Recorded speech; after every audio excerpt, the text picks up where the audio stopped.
कालच आम्ही बोलत होतो सेमिनारमध्ये. म्हटलं प्लीज चुकीची समजूत बाळगू नका.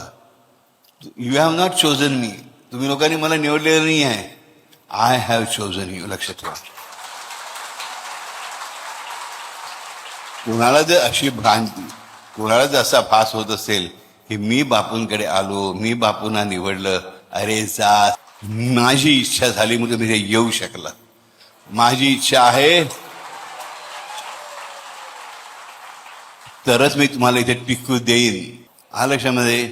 त्यामुळे ह्या इल्युजनच्या खाली राहू नका, या भ्रमाच्या खाली राहू नका की आम्ही बापूंना निवडलं, आम्ही बापूंकडे आलो, आम्ही बापूंचं करतो. अरे जा, मी निवडलं तुम्हाला. I have chosen you.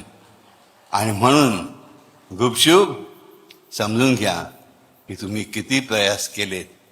पळायचे, लपायचे, पळून जायचे, लपवायचे, कुठे राहणार आहात? या पृथ्वीवर कुठे गेलात तर मी शोधून काढेन. आणि कुठूनही कानात धरून जसं उंदराचं पोर पकडतात ना तसं पकडून तुम्हाला आणीन. लक्षात ठेवा. चिमणीच्या पोराला तरी साईबाबा प्रेमाने देणे आणायचे, मी तुम्हाला मारत मारत आणीन. लक्षात ठेवा. ओके. पण तरी प्रेमाने पप्पी मात्र नक्की घेईन, हे लक्षात ठेवा. त्यामुळे कधी असं समजू नका की तुम्ही मला निवडलंय.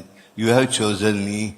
आम्ही बापूंकडे आलो, आम्ही बापूंना गुरु केलं, आम्ही बापूंना अमुक मानतो. अरे हट, काय कोणाची ब्याद आहे, मला काय करायची, काही नाही. ओके. मी निवडलंय. का मी नेहमी सांगतो माझा अहंकार सगळ्यात मोठा आहे. ओके.